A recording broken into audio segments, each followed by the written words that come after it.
One, two, one, two, one. Turn me up.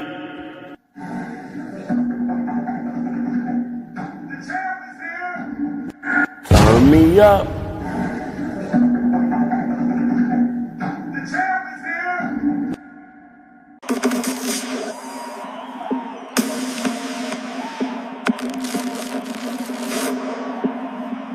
The champ is here.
Real talk, y'all. I got lost in my thoughts. And I forgot I went live for a minute there. No freestyle session. Unplanned, not my normal night. But I was sitting here vibing the music. Figured I'd just jump on here, talk my ish. Y'all know how I do. Y'all know how. It's your boy V Bennersville, the People's Champ. Welcome to the People's Podcast. I appreciate everybody tuning in, catching me live. I am simulcasting on YouTube, X, and back on Facebook. Definitely drop me a comment. Let me know you're in the house. We're going to skip our normal introductions because we off topic, y'all. We off topic. We off script. We out of pocket tonight. Oh, man.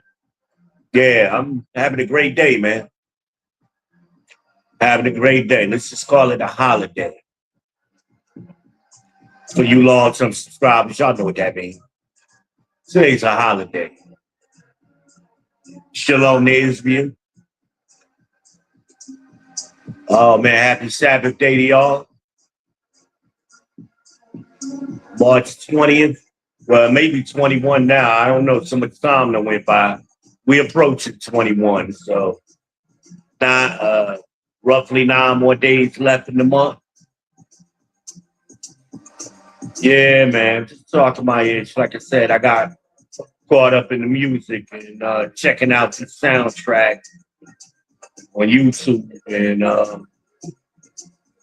it's kind of fly, man. I could get lost in this. Because my thoughts, I started, being that there's no lyrics, my thoughts started taking me places. And as my cousin Ali came up with the lottery dreams, things of that nature. And it's funny, my cousin had a business idea, but it was really ingenious. And he was the first one that I ever heard with that concept, lottery dreams, the way he was using it. And I wish we could have pushed it into fruition. But nonetheless, my lottery dreams is really, I think about doing more things or doing things, how can I say it? The things I think about doing is more for other people than it is for myself. I don't need much. It's a couple of little things I need, man. Give me my acres. Hook me up with Tim Ung so we could design my house, my greenhouse house, underground compound with the pool, circular dome over the pool. Y'all ain't ready. Y'all ain't ready. Y'all don't know about Tim. Y'all don't know about Tim Ung. Man, he fly, man.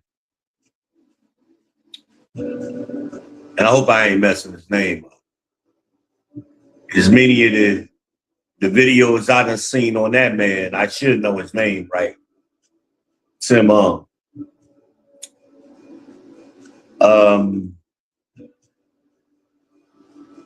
Give me a side-by-side Polaris Expedition, North Star Edition, XP. Matter of fact, I gotta have the XP and the ADV. Give me both of them. I don't know what colors. Don't matter.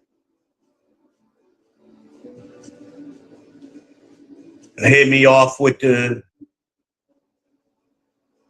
either the 33s or the 35s. I don't know yet. I'll let somebody advise me on that when I get to that point.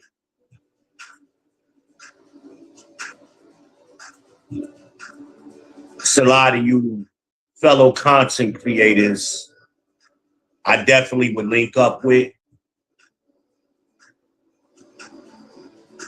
Most definitely.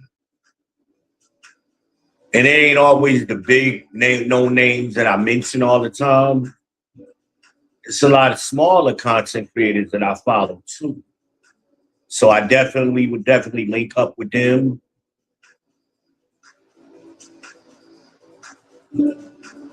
Try to help some content creators take it to the next level.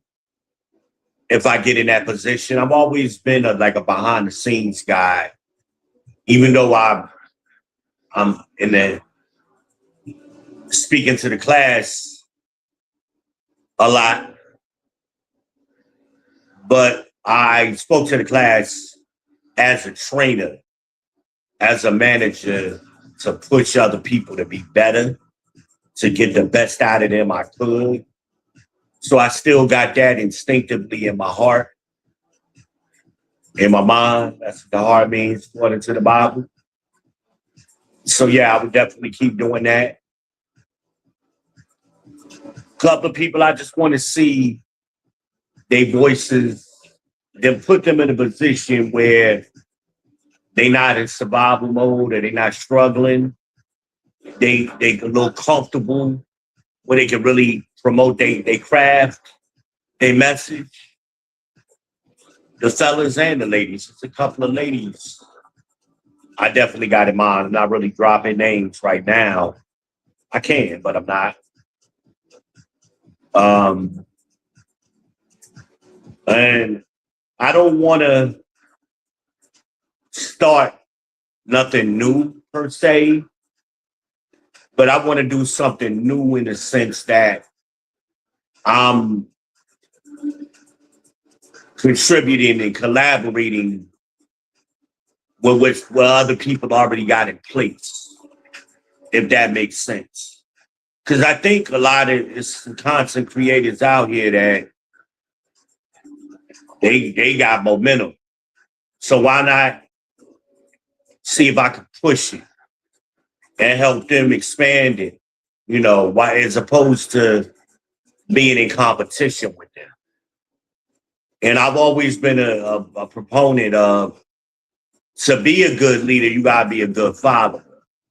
So not saying that I'm not a leader, but I could be a leader in somebody else's movement where leadership is needed.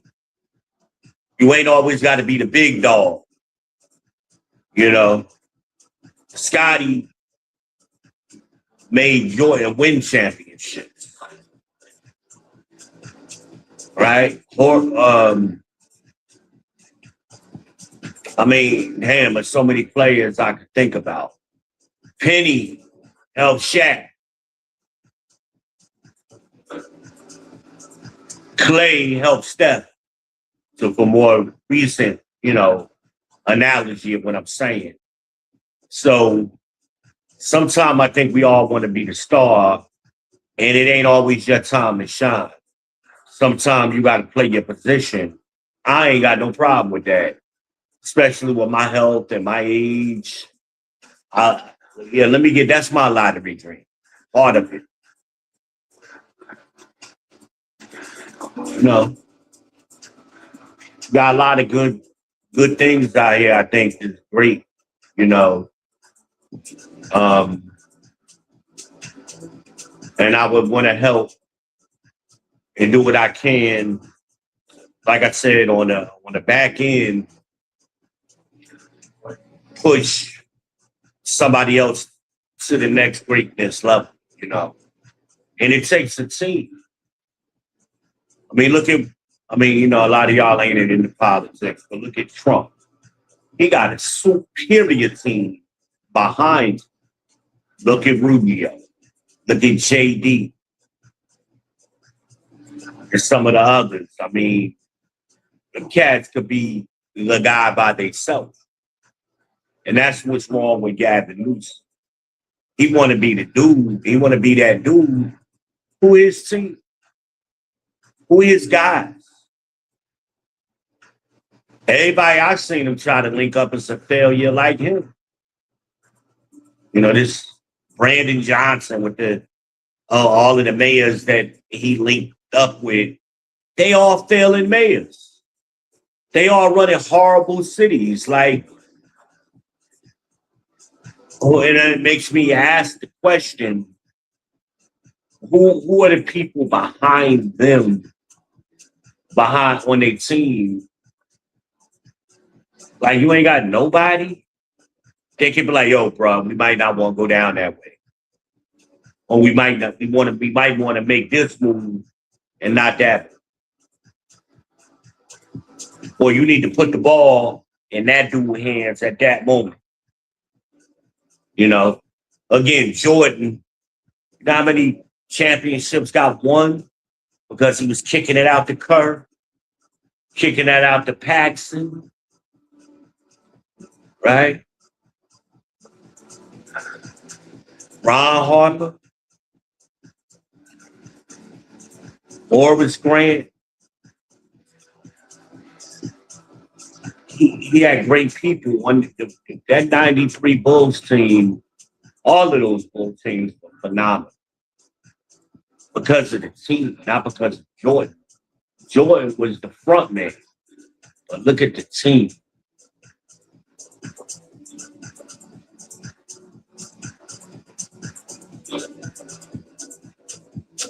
Craig Hodges.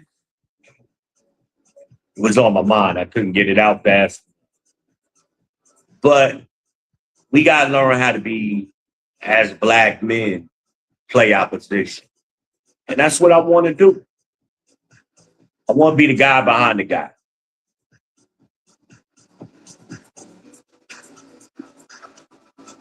And I'll keep doing the People's Podcast, of course. But it's never been my intention, and I know many of y'all have heard me say this. It's never been my intention to have a super huge channel. If I get there, I get there. It's not because I understand my messaging isn't for everybody. I'm niche, however you want to say. Both ways are correct. So I'm in a different category. I mean, I want to definitely do things for young men. I've been talking that for years. I still got a book in mind that I'm writing for young men.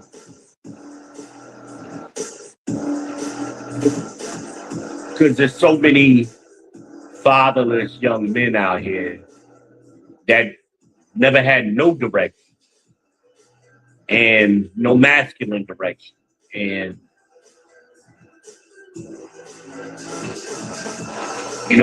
Me and Holiday kind of talked about that a little bit earlier. It made me think about that just now. But I want to be able to toss a couple of books around and maybe a couple of those young men will pick something up out of those books. Not just my book. It's other content creators. You know, the Angry Man, Coach Greg Adams, you know, Obsidian, me. A lot of us are authors and we got a lot of different perspectives, but at the same time, we all saying similar things. You understand? So, but maybe they get something from me they don't get from Coach. Maybe they get something from AM that they don't get from me or Coach or Obsidian. See, so I want to push that out there. Um, I'm a 80s and 90s baby. I'm really an 80s baby. And I remember Voltron. Some of you see my picture on my community tab with me riding on top of the Black Lion. That wasn't by accident. But you come together and form the lions, the 5 lions came together to form Voltron. What was it? The blue, the yellow, the green, the red, the black. Right? They formed together, we formed Voltron. And that's how I envision the next iteration of the manosphere being more like, or having that imagery where we do our thing individually. Because if you remember Voltron, they all of the lions was in different places. The blue was under the sea, the green was in the woods, the yellow was in the desert, the red was in the volcano, I believe, and the black, what was the black, at headquarters? I think he was at headquarters. Can't remember. You think I would know that? Because the black is my favorite. But nonetheless, they were separate, but they came together. And they all had different tactical abilities. So I see the manosphere and guys in the manosphere that way. And I want to be in a position to bring us all together. Because they may not see, like Wu-Tang, like with the RZA. You know, he was essentially the Black Lion. But he saw the pieces individually, even though they didn't see it. And the rest is history. He put them together. I want to do the Wu-Tang shit, the Voltron shit, with the manosphere, with brothers. There's a lot of brothers and sisters. There's a part for you too. Y'all can't be Voltron, but I gotta, even though there was a girl, right? There was a girl in Voltron. Maybe I can. And I got 1 or 2 sisters that I'm thinking about. That would be perfect. Not gonna say no names. Because if I say one, is somebody gonna question why I said one before the other and vice versa? I don't want to get into that. I would also want to have proper conversations with them, all of these people individually, these 5 people that I got in mind, to form Voltron. And then, of course, I mean, Wu-Tang had 36 chambers. So there's also support positions. Somebody had to be the A&R that wasn't part of, they were Wu-Tang, but they wasn't the rap, you know, in other words. So I got a lot of things in mind that I would love to have the opportunity to do while I'm still on this earth. I definitely want to support Israel United in Christ. big time. Definitely going to do that. Those my brothers. Even though because of my health over the last few years, I haven't been able to congregate as much as I would like to. I definitely would start back because I wouldn't have any excuse. Even if I was living cross country, I would still congregate. I mean, there's schools all over the country, so I would have no excuse. Um, Unfortunately, where I would buy my land at, it ain't gonna be in the immediate vicinity of a school. God willing, though, you never know. I don't think so, knowing what I know now about where I want my land, but nonetheless, I'm gonna be near an airport. So I'd be every Friday, I'd be flying somewhere, wherever my home school is, I'll be there. Maybe might be back here in Gastonia, might be Atlanta, even though I can't stand Atlanta. I love the Atlanta school.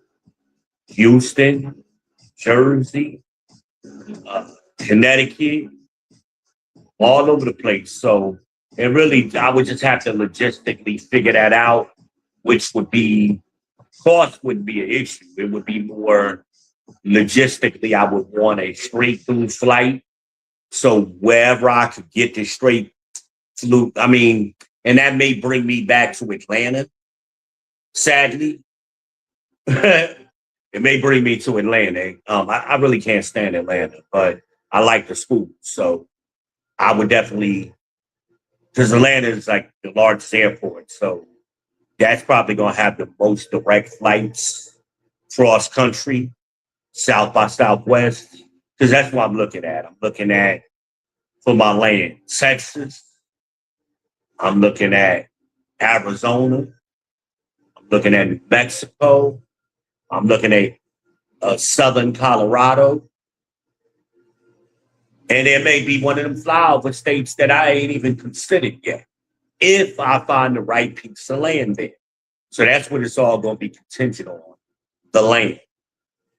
I got to look at the land, but I'm going to do my real estate businesses and property management. I plan on setting up an expediting company because I want to give young men and young women opportunities in that industry.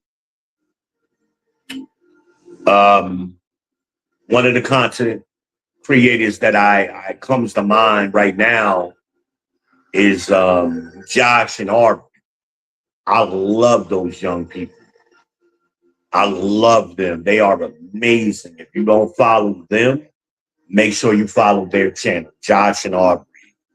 And they do trash removal business. I would be interested in doing that, setting up a couple of those young men and women to do that, and not necessarily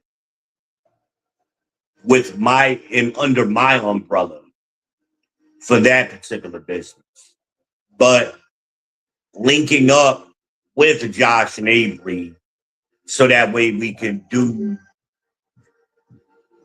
In the beginning, I would maybe we start out with a couple young men and women, who aren't really looking to go to college. They're looking for an alternative and help them get started. Maybe Josh and Avery can donate their expertise. I could donate the equipment, which means a truck. So that's why I'm only saying a couple, because I ain't going to be buying a bunch of trucks every year. But I would like to make it an annual thing. The rough idea I got where, we they provide the mentorship, I provide the financial end of it, and we can come together and make that happen. So that would be one of the ideas I'm sharing with y'all, roughly.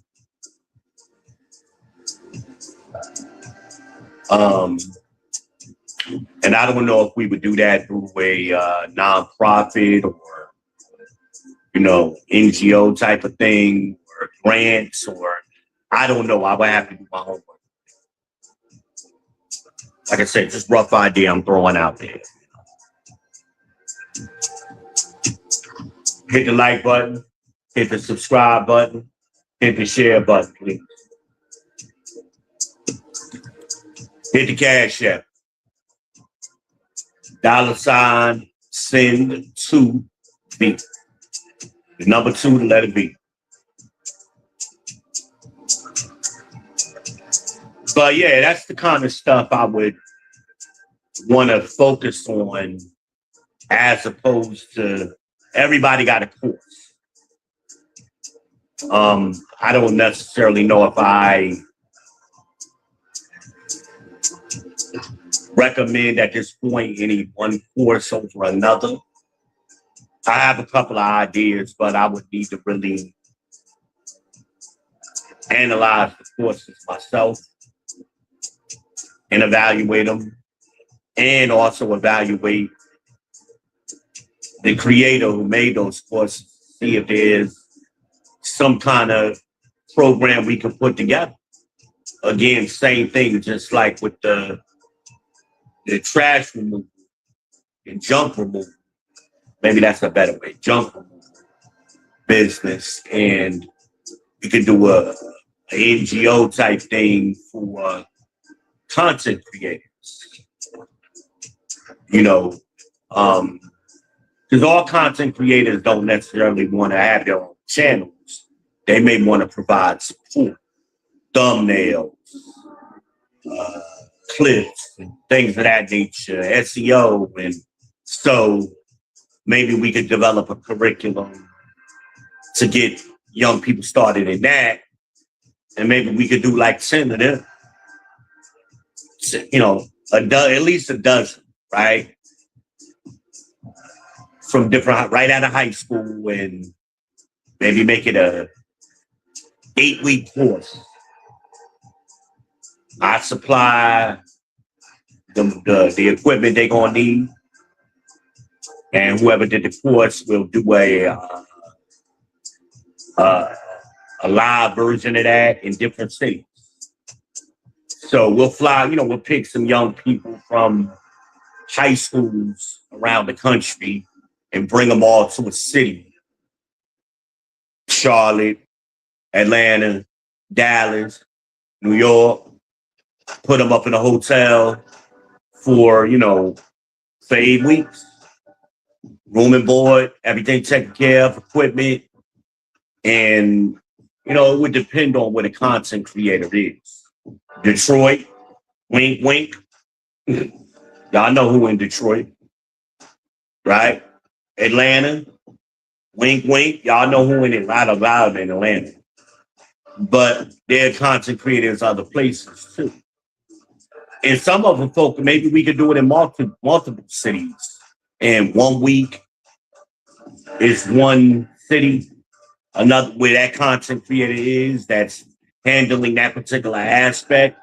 But maybe we're doing the behind the scenes with the audio visual aspect of it. I know a couple of great creators that I think could teach young people a lot of information in a week. Put them in the city they in. Maybe they in San Antonio. I don't know. I mean, we're just throwing that out there. So, but again, I would need to link up with people and strategize. That's part of my Voltron plan. And then Voltron, they know people I don't know. And I see the work. Like I love, who doing Coach Greg Adams' work. I love his intros. So maybe whoever doing his intros could teach a week. But I would need to link up with Coach or somebody else who got great intros, for example, and then we got guests come in for a couple of days, a day or two, and speak to the group. So I got a lot of ideas, and just from my experiences and things I had got exposed to in the way it was done, I like to take all of that lifetime of information and push it to the next level in the manosphere. Because a lot of manosphere guys never had these experiences. They don't know what I'm talking about. They never lived. They never had a great salesman, a great clarinet player, stockbroker, or a financial guy come speak to a group they were a part of because they wasn't special. They was below average, like I've been telling you. So because I was always above average, I was always pulled out in groups like that. So I would want to be able to do that. But I always thought it wasn't enough of that. So even what I got wasn't enough. I wanted more. So like I said, I got ideas and of course some of these things could be implemented within existing groups. Um,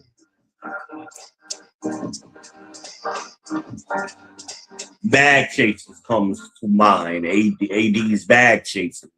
I would definitely love to be a part of that and help him in any way I can because he can't hold all of the financial burden all the time. You know, I'm not saying he is, but what I know of him, I know he would like that's how he rolled. And you know, he the type of dude that would fight me over who paying the ticket, who paying for dinner for the group and shit. You know, I that because we both think that kind of person. You know, and then look, man, we gonna have to go out back, shoot the one over this. We gonna be outside the restaurant fighting. What they fighting over? Who paying this $4,000 dinner? You know, they fighting them. They really fighting, yeah. They out there wrestling in the grass. You know, I can't wrestle. That AD whoop my ass right now. I'll cut his ass though. But I believe we have that same. I believe our spirits would resonate with each other. We both inner city dudes, you know, similar lifestyles, even though I was Jersey and he was Detroit, still Northeast, you know, similar era. I'm older than him. I believe I'm about 7 years older than him, but similar eras. He more closer to my cousin Ali. He right in there with Ali. But same thing.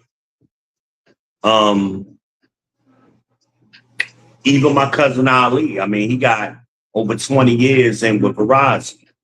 That's experience that he could help younger people navigate going into working for a corporation and what was some things he would do differently, some of his success, you know, those kind of stories, you know, because young people, I know I did have questions.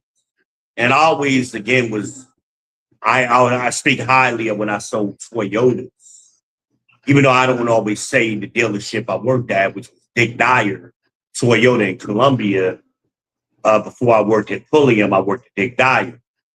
And what I always liked about Dick Dyer, even though I was horrible, my sales were horrible at Dick Dyer.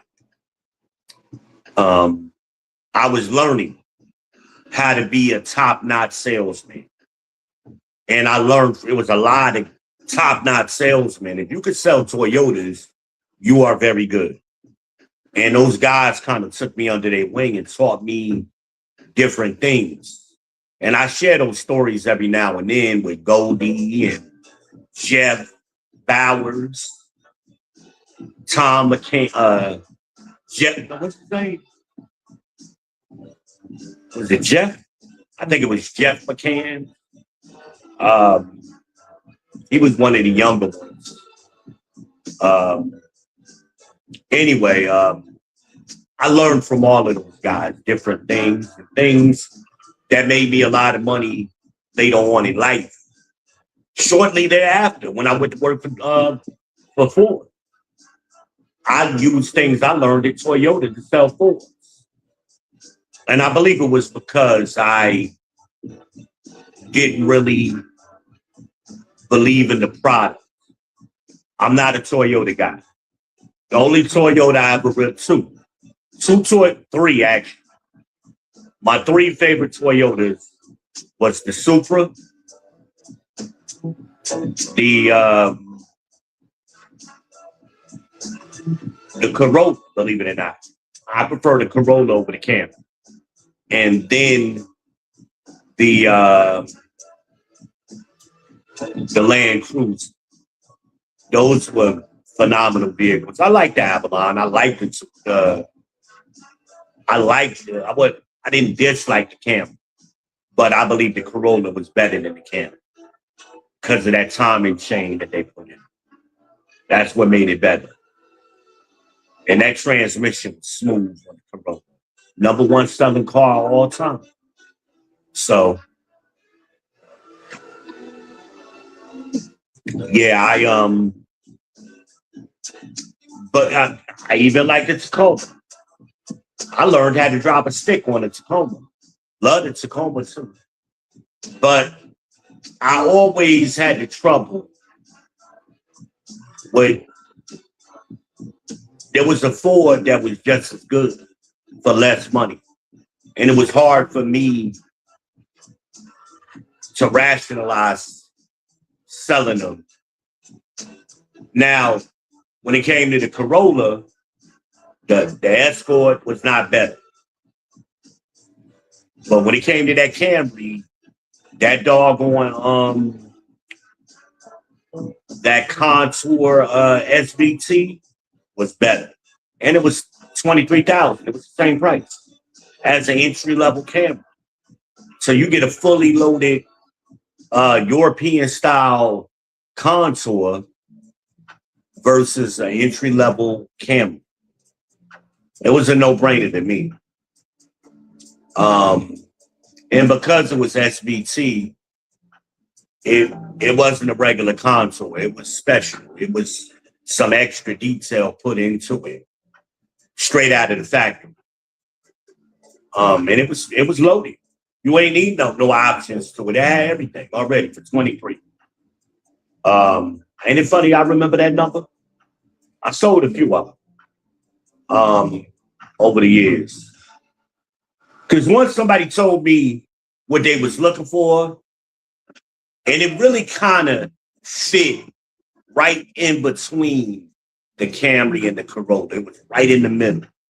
So I could take a Corolla customer and flip them to that, or take a Camry customer and flip them. Either way, I could flip them. All they had to do is drive a 6-speed. I believe it was 6-speed.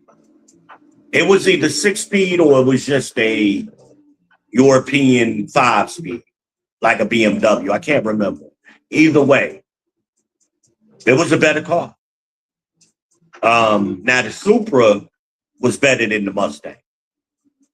That Supra, oh my God, was a monster. I don't know why they ever stopped making it. But the Celica was nowhere near the Mustang. So it was easy for me to sell against the Celica. All I had to do was put them in the Mustang. I could put them in a 6-cylinder Mustang, and it was still better. But most of the time, somebody looking at the Celica because of the cost, I would just show them a GT. And once I crunk it up, it was over. That was the end of the discussion. Even though the Celica was a cute car, I think it was more designed for women. But women who drove a stick preferred the GT for the same money. And a convertible for a little money. A little bit more money, I know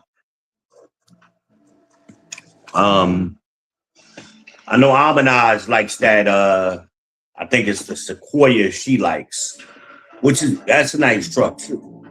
But I'm just a fan of the Land Cruiser. I'm a big fan of the Land Cruiser. And that's why you don't rarely see them on the lot. Maybe one at a time. You'll rarely go to a lot and there's 5 of them. I've never seen that. And I'm sure they around 100,000 today. That Land Cruiser is something else. That's why they be them Saudi princes and shit be buying them shits and driving them in the desert and shit.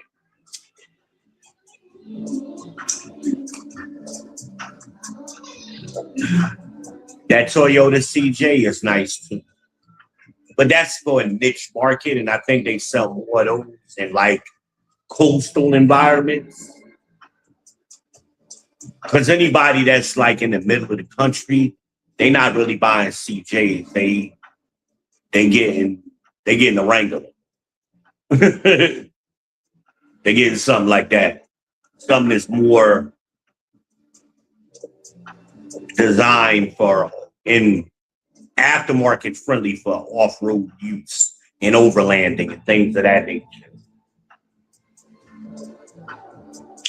Even though people off-road and rock crawl and all kind of stuff with them, but it's more of a one-off. You go to like a rock crawling or overlanding event, you're going to see a lot of Wranglers, a lot of Jeeps.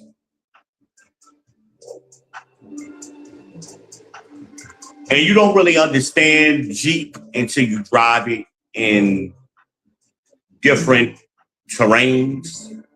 I remember the first time I drove my Jeep, Grand Cherokee in snow.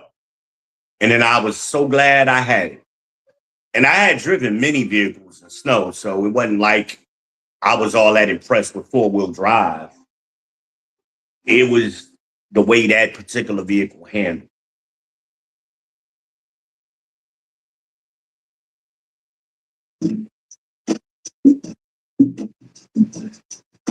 But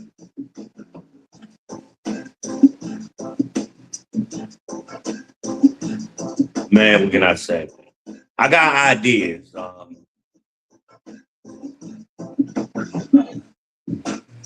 And in fairness, because I told y'all I'm taking Amanaz, I'm gonna dump her ass off to San Antonio somewhere. That's a promise. If I ever get in position to do that, that's a done deal. I pay my debts, and I'm indebted to her. Even though I paid rent, but it ain't about that. It's about anytime I called her, so for me, she was there. She was in the hospital with me every time. When my own wife wasn't there, Amanaz was there. Her and John, they was running shifts. When Amanaz's house caught on fire, she spent the night in the hotel in the hospital with me. She ain't had nowhere else to go. Well, she did. I mean, she could, but she chose to come back like hell. I'm gonna be here in the morning anyway, and I might as well. But that's a friend. So any differences we had, that's between me and her. But as far as what I owe her, and if I get in a position to ever pay her what I believe I would pay her, I'm setting her ass up love.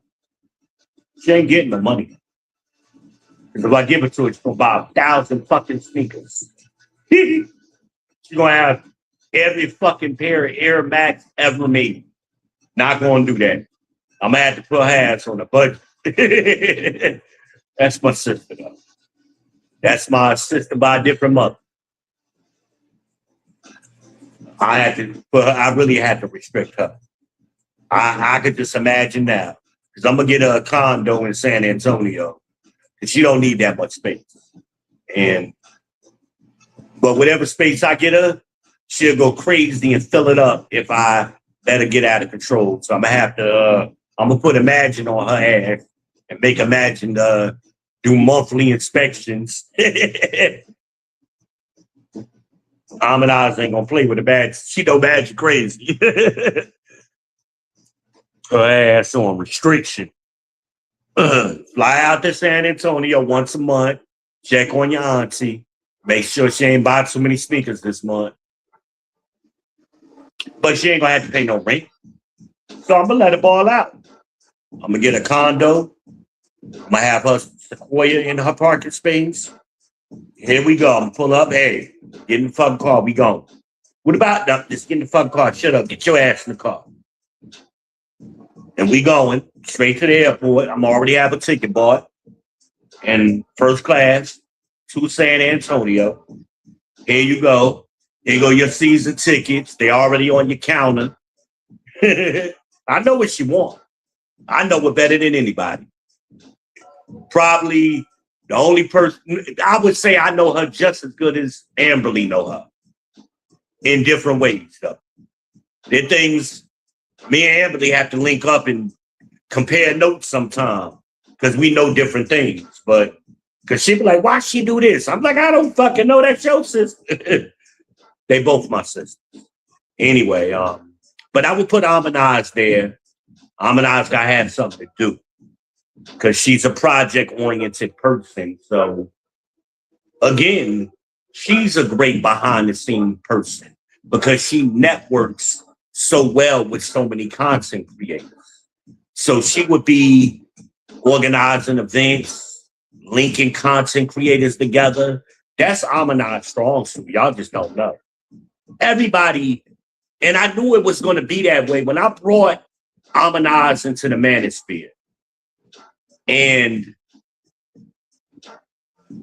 I seen that happen because I know who she is.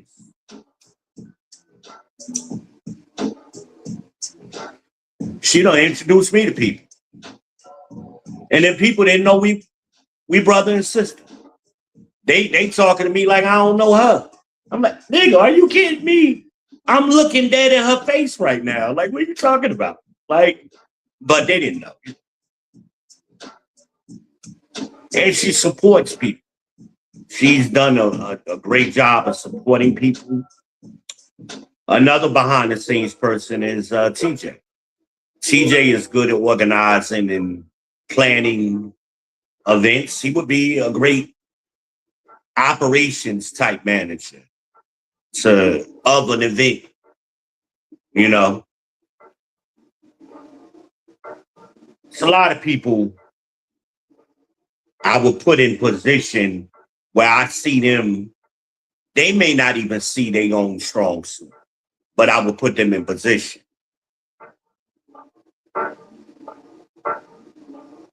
And then we get this money independently and collectively. Set up mentorships because we don't have enough mentorship. Everybody's selling something. And I'm not saying mentorship should not be paid for because I'm a big advocate of that. But I don't think we promote mentorship enough in the Black manosphere. In the manosphere in general, but definitely in the Black manosphere, our young men need mentorship. And somebody got to pay for that. You need to pay for my time. I need to pay for other people's time. If you're a financial advisor, for example, and I want to get young people interested in economics and finances, and I want you to come do a 3-day class, I'm going to sponsor that class. I'm going to pay for that mentor's time to mentor a dozen young people, you know? I mean, let's be real. How many young Black people in high school are interested in finance and economics where they want to make a career out of that in high school?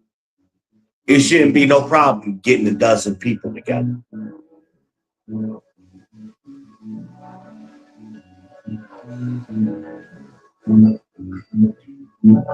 We got to stop. We got a lot of, let me talk about the mothers now.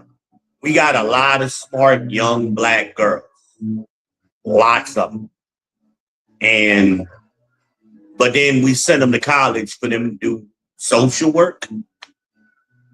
So they can sit in a goofy ass desk for the next 20 years when they really a brilliant young mind and they could be doing more. Anybody could do social work. that don't take smarts, super intelligence. It's average intelligence. All you gotta do is graduate.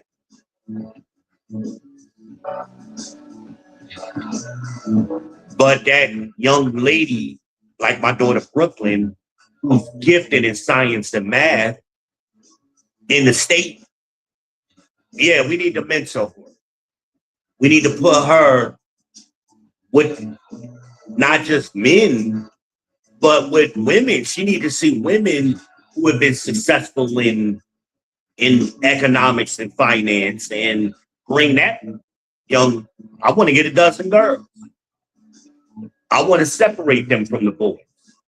Let me get a dozen girls across country and bring in the top Black female economic or finance person and let them do a 3-day course at a hotel in whatever city they in. Or whatever city we decide, you know. And it'd be good for the kids to get out of their area. You know, you got kids in Charlotte, if I don't do this, they'll never be anywhere outside of North Carolina with any significance. They might go to Myrtle Beach. They might go to Atlanta, but they ain't never gonna they may never go to New York City, financial capital of the world. I mean, that's why I would do finance. That's why I would put them up in a nice hotel in New York. You know, let they get to see the statue of the bull on Wall Street, learn the history of Wall Street. Charlotte is the second largest financial hub. There got to be some financial women right there in Charlotte. I'm tired of our writers just falling into a job. They get these worthless degrees and then kind of fall into a job.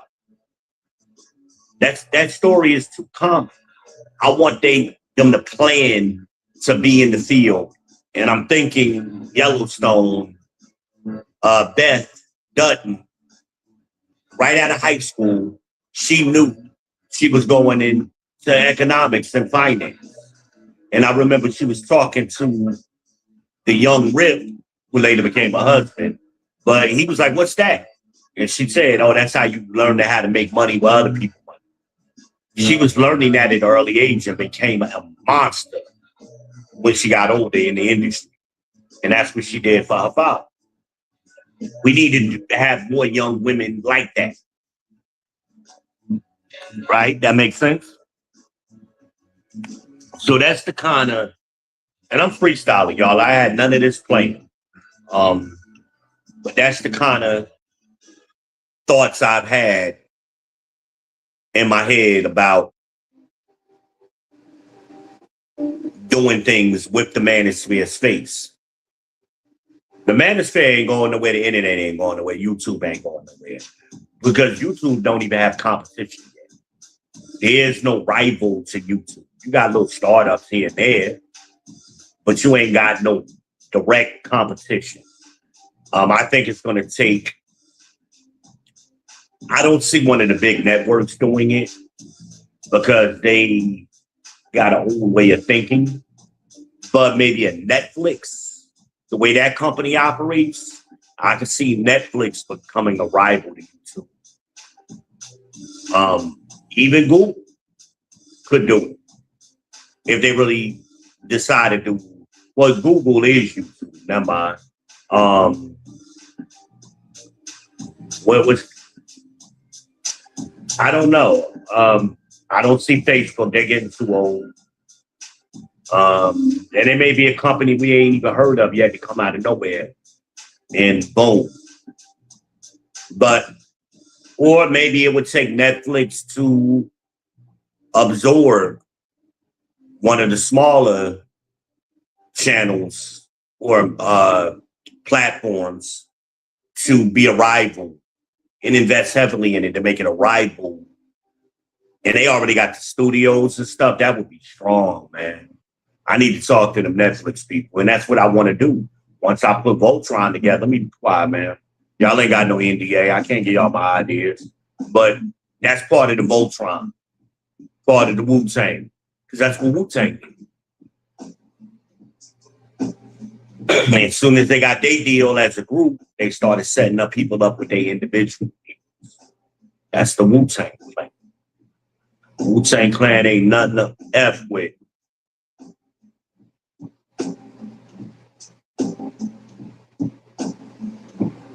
Y'all like these beats? Playing in the background?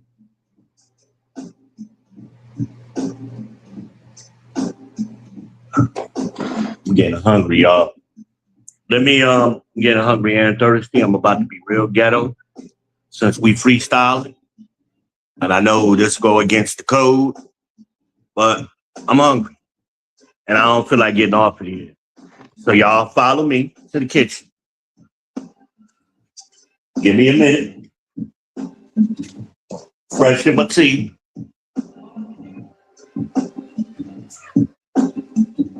Fresh in my tea. Eat this last slice of pizza. Oh.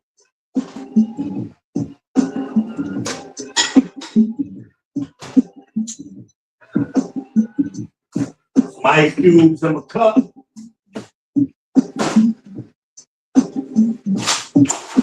No, I ain't got no ice making here. It's a basic ass part. Maybe my next one I have ice. This one right now, basic. I dropped one. No, I can't see. Oh, damn, I can't. Well. All right, that's good. Oh, stepped on it. Shit. Got it. All right, I need to order some paper towels and some tissue. I'm running out. I'm going to be out tomorrow. I got to get them to deliver that tomorrow. Or Sunday at least. No, I get Gabby to go get it. That's fine.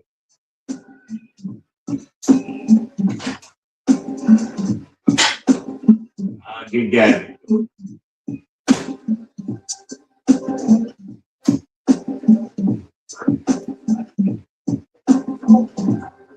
At least y'all can follow me so y'all ain't wondering where the hell I'm at.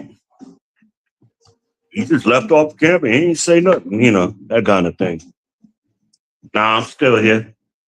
That's why I like this little gable, whatever, however you say it. But yeah, I got ideas, man. And again, it's not for my benefit. I don't want, because if I hit the lottery, I don't need no money. So I ain't going to be in it for the money. I'm doing it for the love of the game.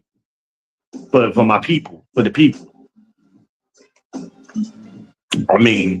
This is the People's Podcast, right? Ain't that what I call it? Push this back a bit. Y'all in my mouth.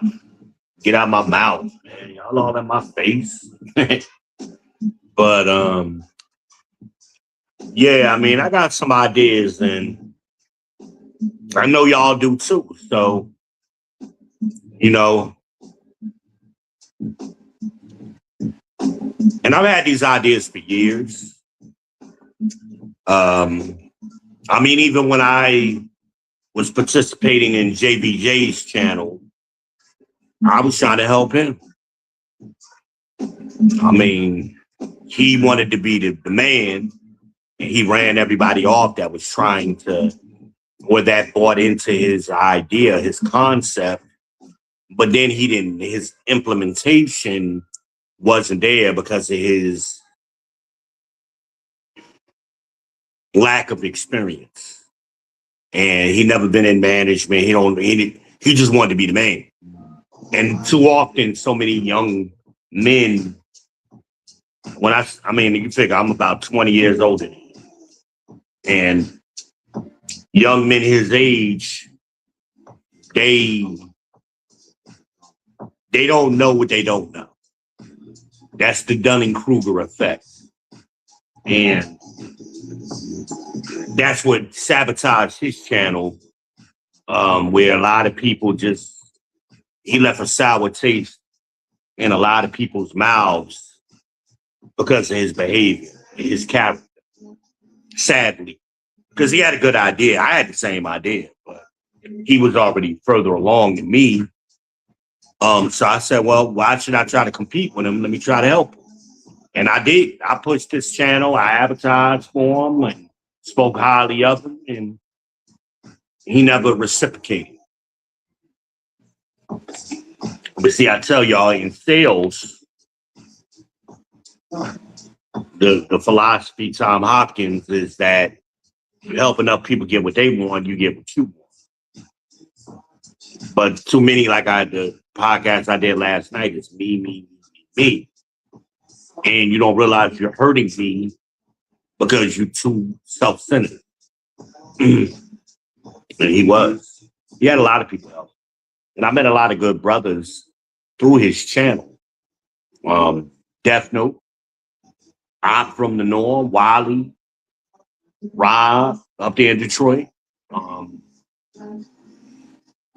others, some sisters, Foxy Moon, Lena.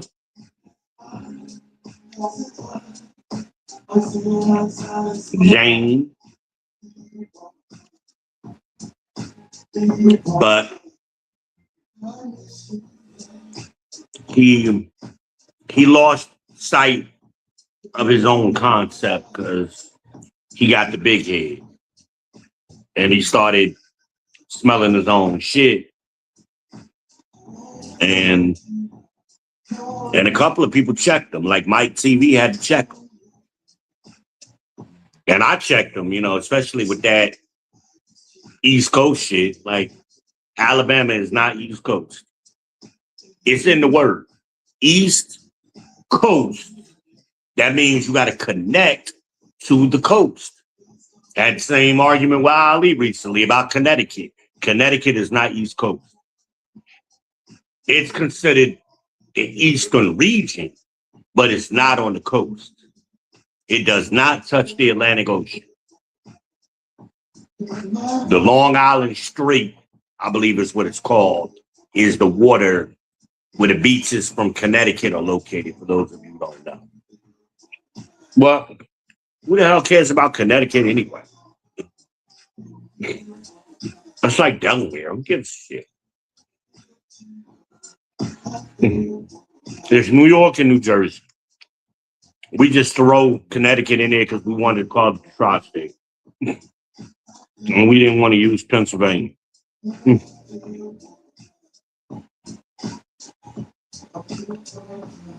But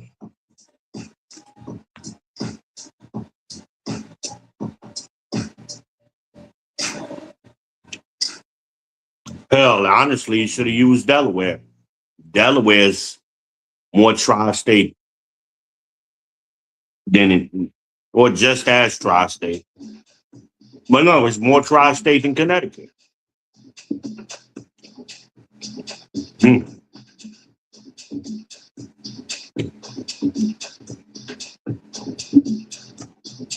Appreciate y'all sharing my dinner with me.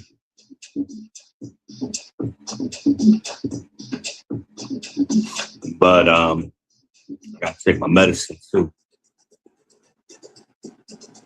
I just gotta make sure I don't take that yellow pill, because if I take that yellow pill, I'm gonna be in the fucking coma.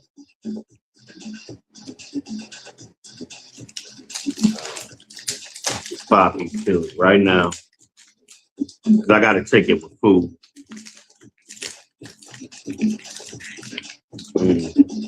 Holiday fell asleep on me. I had to put her in the bed, tuck her in. She needs the rest. That's why I had her come down here this weekend. I insisted. Wearing herself out, trying to do a lot of things. So I'll be concerned about it.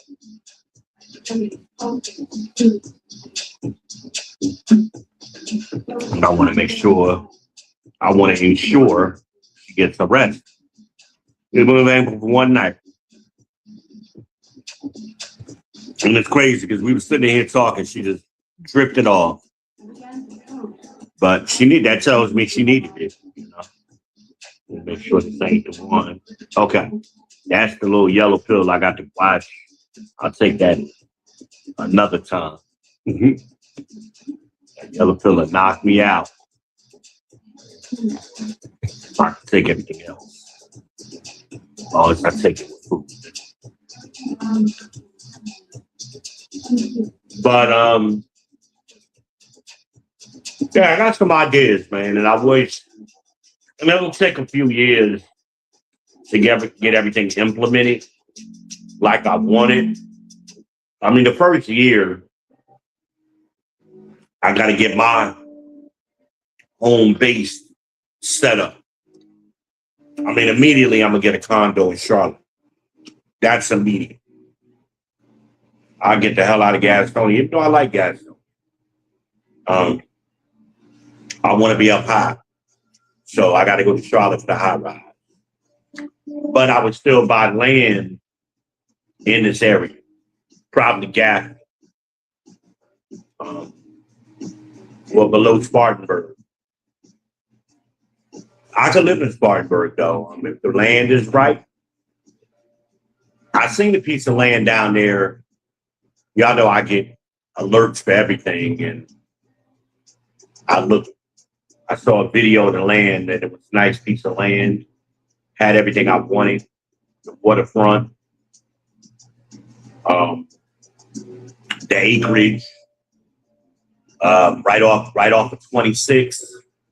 Very attractive to me. So the land I was looking at was in between Spartanburg and Columbia, right on I-26. There's nothing there now. But I've seen towns 5-10 years ago, there wasn't no town there. And there's a whole burgeoning metropolis there now. I'm like, what the hell did that come from? So that's how fast things are growing in the Charlotte region. And I believe Columbia is due for an expansion. Possibly look down there in Charleston too. Charleston is booming, but it really would depend on the land price and the tax rate down there.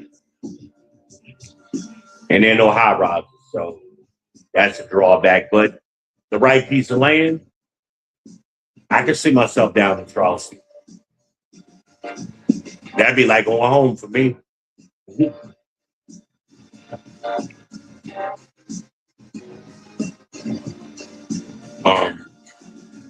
But ideally, Texas, Arizona, New Mexico, Southern Colorado. That's where my eye is at, right in that region, right there. And I don't know nothing about it besides what I've researched about the land itself. I know nothing about those areas. But like I said, because I will put Almanaz in San Antonio. And then if I'm in Arizona or in New Mexico, I'm right there by her. You know what I mean? And imagine you can fly, check on me, check on her, and go wherever she want after that. But I set up with a nice little 2-bedroom condo somewhere, high rise preferably. I know San Antonio has that stuff. That's she's a Spurs fan. Go to some Spurs practices with Timmy. She would love that. She done had a rough. We both had a few years, 5 years. She lost her mom. I got sick. The house caught on fire. So her grandfather got sick. So she done had a rough time, and that would be great for her. That would be wonderful for her. See, that's what makes me happy. Being able to give somebody a gift like that would change their life. A life-changing gift. Because sometimes you don't realize the little things you do for people is really life changing. It may not be the greatest, it may not be the best. You know what I mean? But that thing you do may change their life. And believe me, I know she's tired of working for me. Shit. She would love for me to be able to set her up with her own consulting, manosphere consulting business. Moment.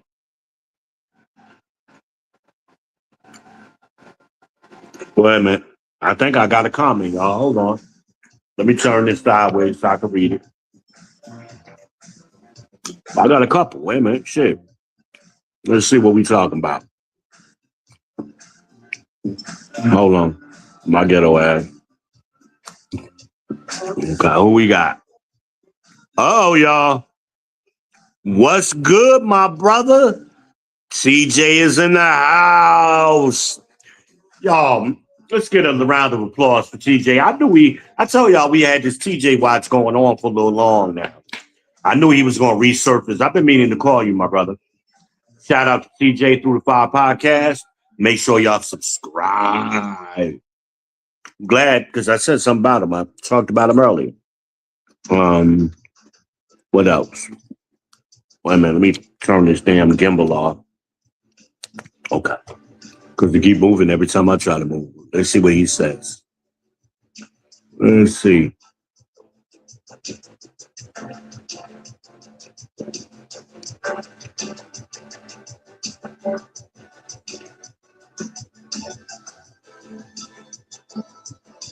Wait a minute, what? What the hell? What? Is he joking? Hold on, what TJ just say, y'all? Let me zoom in even more. First he said, what's good? Now he said, why is she mad? No, I'm not going to read that. I'm not getting into that. We're not going to do that right now. Not tonight. I don't feel like it. Y'all had that conversation on y'all own. Don't be coming on my channel with that bullshit. I seen pussy. I had to zoom the fuck in. Wait a minute. Y'all, you know I like some pussy. But nah, brother, ain't nothing going on, man. I'm just was on here talking my ish, little Freestyle Friday. It's good. I'm good to see you. I have been meaning to call you. I've been dealing with my own ish, termites, and all kind of shit I've been going through this past 20 days. It ain't even been a month. But yeah, we got a TJ sighting, y'all. TJ is in the house. Yes. Subscribe. Through the Fire podcast. My brother from another mother. Missouri is in the house. No, what is it? St. Louis or is it Missouri? One of them. They next to each other, ain't they? Ain't they close by? Wait a minute. I'm trying to do this. Okay. I think I did it. I was trying to highlight his comment. I've been getting better at doing that. I usually forget to. Okay. Anyway, yeah. So, yeah, I don't get in people. We can mediate it offline. I ain't gonna mediate nothing live.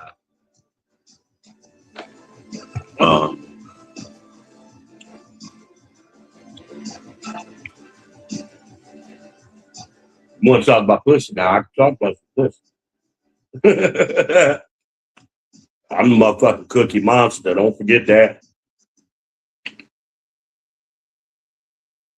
Don't forget. Nobody scared of no coochie over here.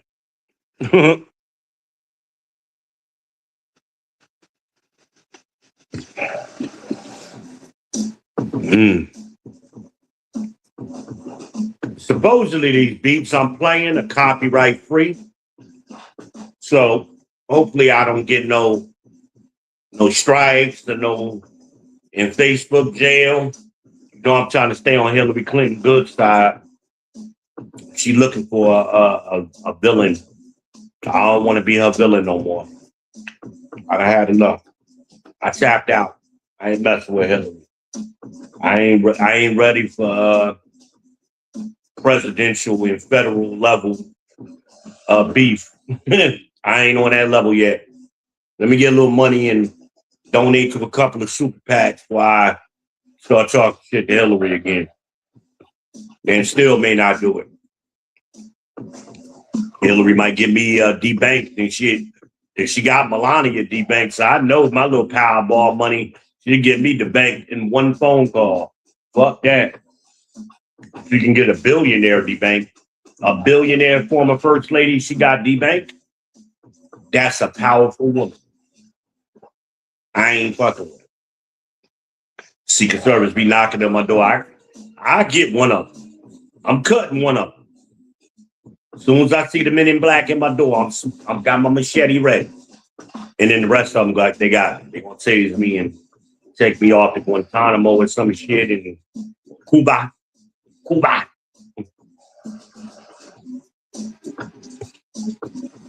that. No thank you. Probably they listening now. I don't said her name. I'm sorry, madam. Your Highness.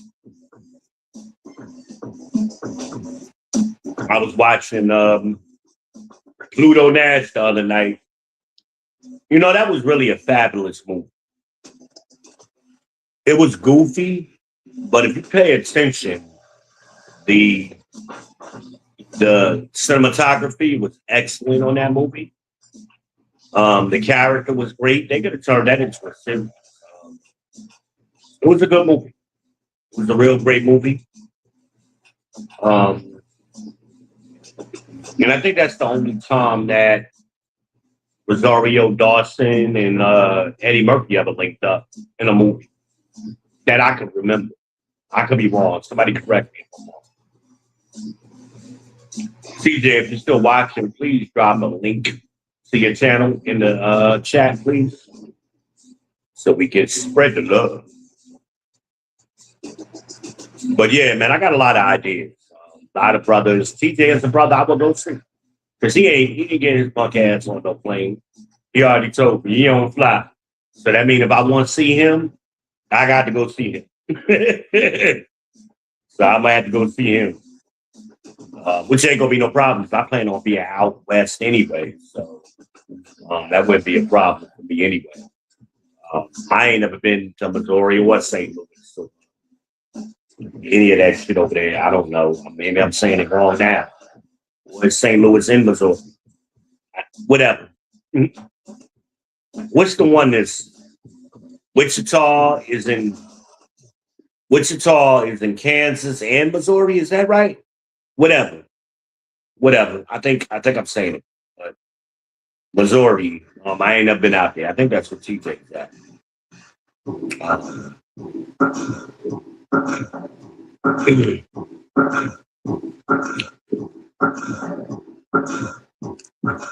But these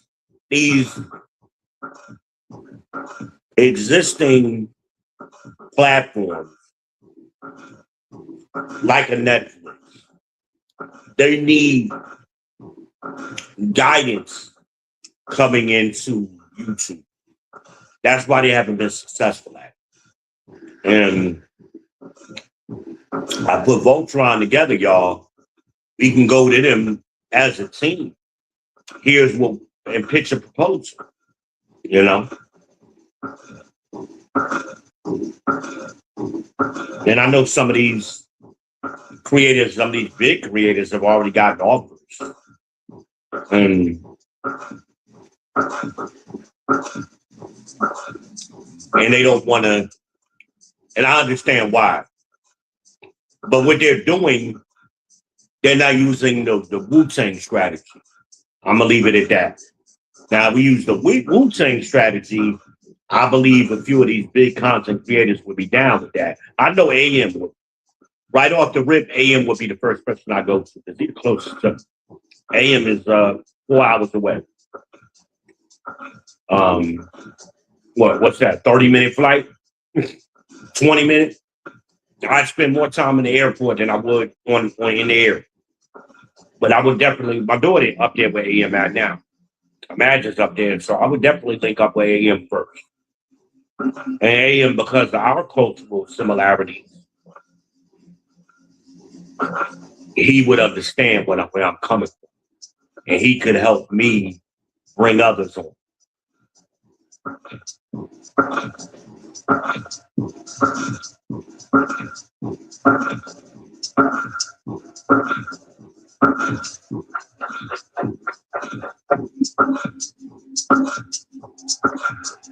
See, I can't even remember how I go. Raekwon the Chef, God, Ghostface Killer, the Jizza, the RZA, and MET ain't so deep, man. I see that playing out again.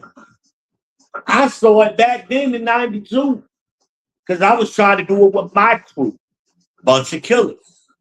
But we were too young. We were young.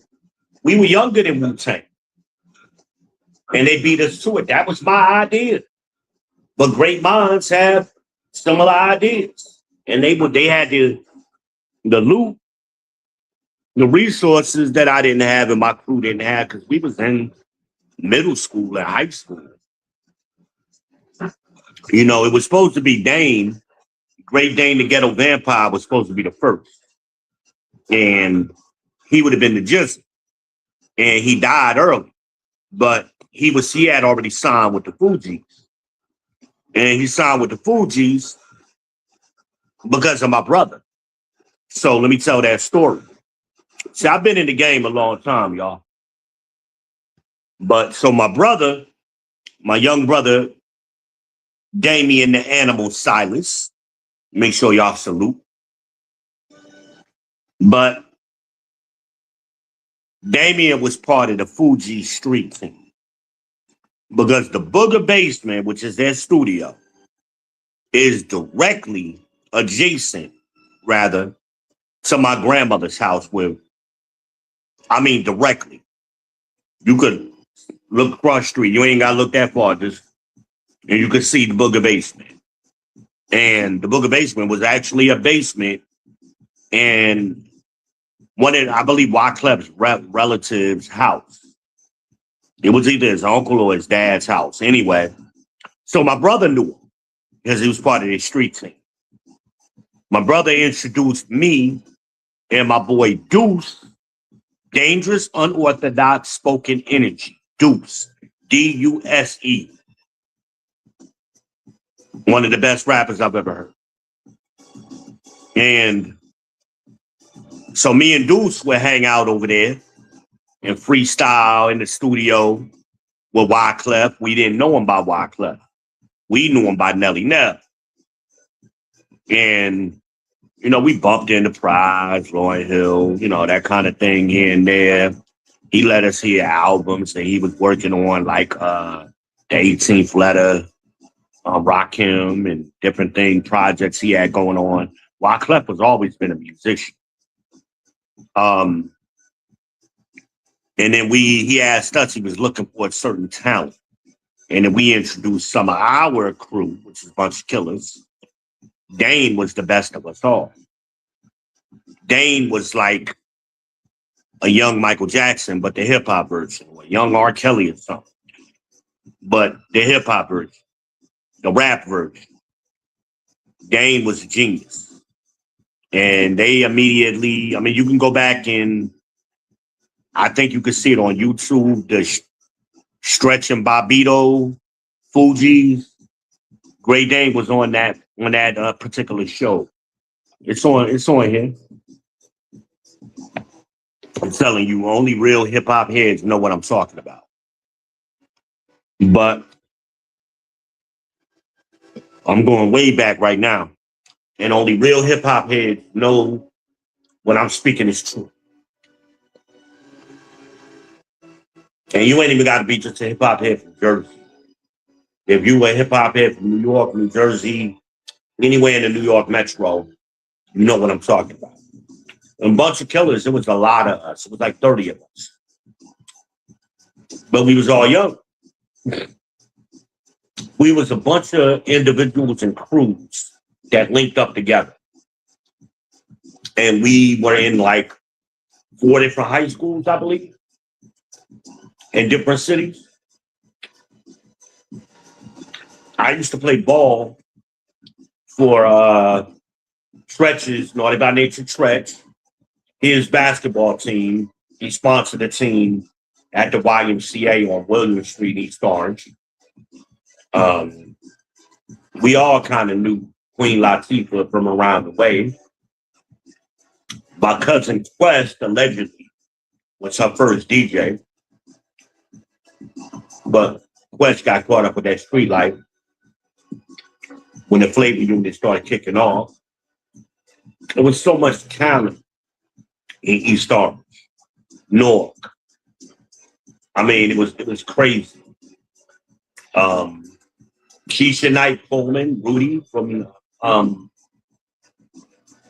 Cosby Show. Her family lived right behind my family. Our backyards were connected. Now, she younger than me. I didn't know her, but my family knew her family. Dionne Warwick,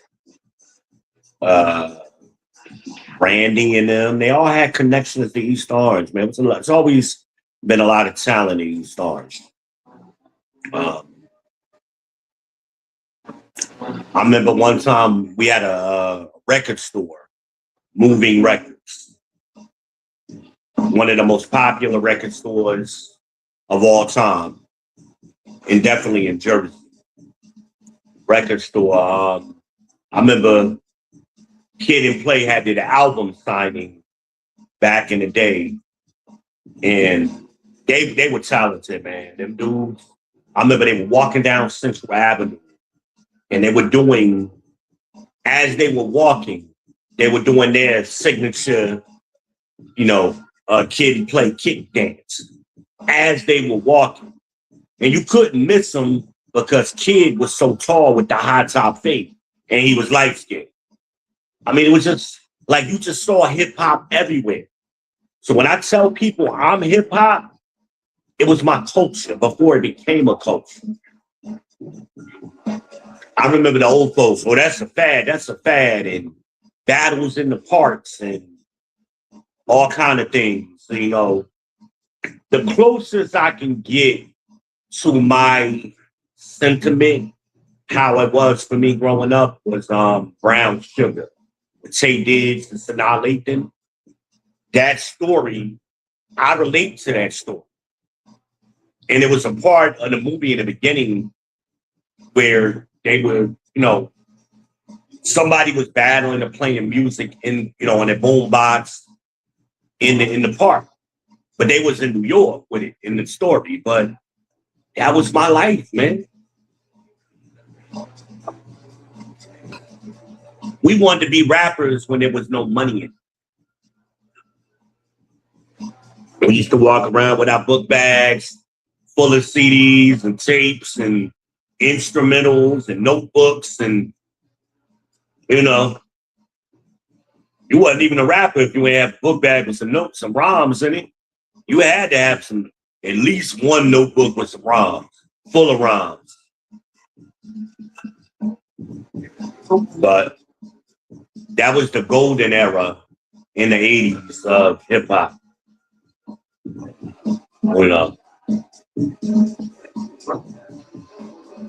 And a lot of people don't understand what hip hop is. Everybody today think hip hop is just rap. But hip hop is 4 elements. Rap is only one of them. You got 4 elements in hip hop. That's graffiti, breakdancing, DJing, and then rap. A lot of y'all didn't know graffiti was an element of hip hop. It's one of the 4 elements.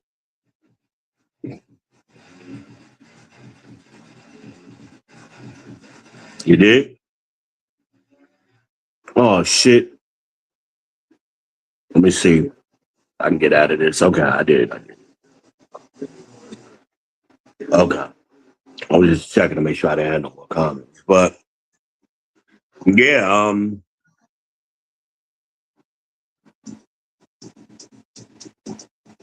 so I seen the plan work, and I know it could work again. It just needs to be modernized, the plan, professionalized,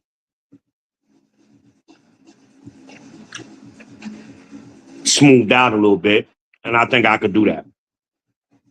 I mean, that's what I did in corporate America for 30 years.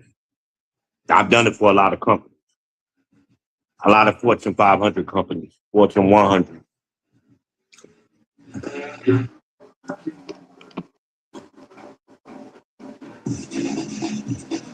But too often, you got a lot of these corporate types, gatekeepers in the corporations, that they scared of progress. They're scared of change. They don't see the vision. And that's what made Wu-Tang so successful. When they were shopping their deals, when Prince Raheem, also known as the Jizza, the RZA, when he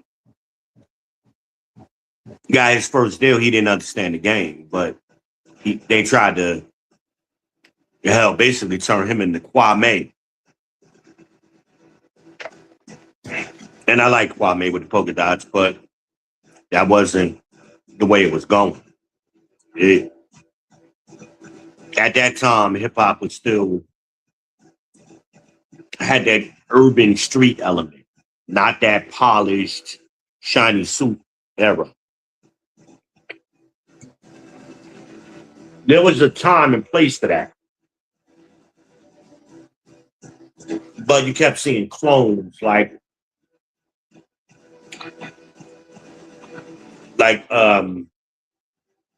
Big Daddy Kane became a clone of the Granddaddy IU, almost word for word. And I like Big Daddy, but Granddaddy IU, there's something new from the Granddaddy IU. Search that on YouTube. Some of y'all may have never heard that. There's something new. He was live too recently on somebody's show, and he tore it up, man. He still got that voice. He still got that flow. Oh my God, man, he's still amazing. But you had cats that never had corporate success in hip hop and rap. Big L, Lord Finesse a little bit. And Lord Finesse is one of the greatest rappers of all time. A lot of y'all don't know. And then gangster rap came in, and the Onyx and all of that. I don't really consider NWA gangster rap, because wasn't none of them gangsters. Not even Eazy-E. None of them was gangsters. Yeah. But whatever. It is what it is. But they had gangster support. That's what helped them. And that's what helped the whole West Coast, especially, guys like Suge and all of them kind of guys. But I mean, even if you look at Tupac first came out, he was with, what was that, the Sex Packets video? Humpty Dance? Humpty Hump? He was a backup dancer or whatever. Tupac had to reinvent himself, but the way he reinvented himself, he started hanging out in Jersey with Naughty by Nature, Ice-T. He was hanging out with Jersey. And then he reinvented himself when he moved over to Los Angeles. That was Jersey vibe that he took it wasn't a New York vibe, it was a Jersey vibe. And Tupac was an actor. He went to school for theater in Baltimore with Jada Pinkett. And he created a brand for himself, a character. He basically became the character that he portrayed on It's a Different World. Because he played that thug character as Jada Pinkett's character's homeboy from back home. And that's who Tupac became in real life. He became his character, but that wasn't who he was. Tupac wasn't a thug. He pretended to be a thug. And he did it very well. And then Juice came out with Bishop. Then he really became Bishop. But he was always acting. And I believe, he had an incredible run, but I believe had he lived, he wouldn't be considered one of the greatest had he lived. He could have kept up that pace and he would have got exposed.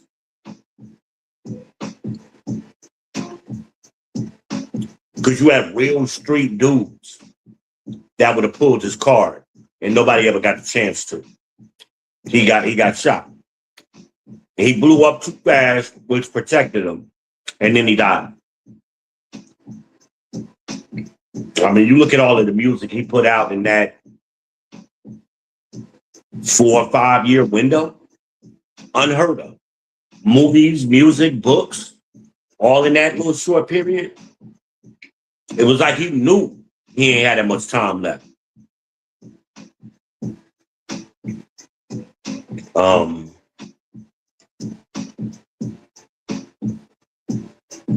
Biggie wasn't a thug.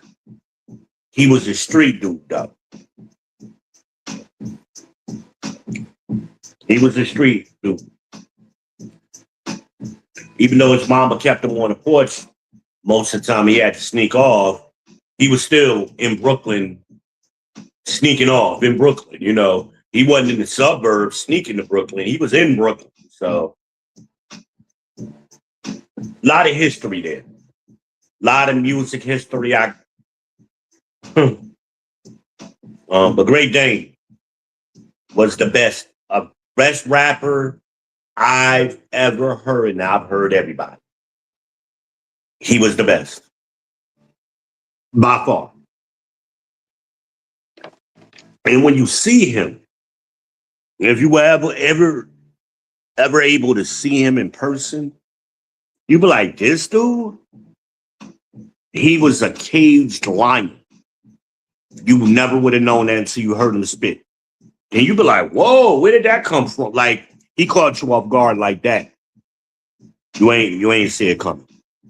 But I'm rambling, y'all, and that's all I wanted to do. I just wanted to jump on here and talk my ish. No topic. You know what I mean? Miss Holiday went to sleep on me, so we're going to let her rest. And she sleep hard because I got the music on. I'm running my mouth. But it's good. I'm glad she can rest. I love that girl. But she good. I'm going to go check on her when I get off of here. And I'll probably be back on, not scheduled to come on until Sunday. But I may pop on here again tomorrow. You never know. Never know. On your way out the door, make sure y'all hit the like, subscribe, and share. Hit the Cash App. And stay tuned. Remember, this is the People's Podcast, and I am your host, V. Benner, the People's Champ. But you could call me V.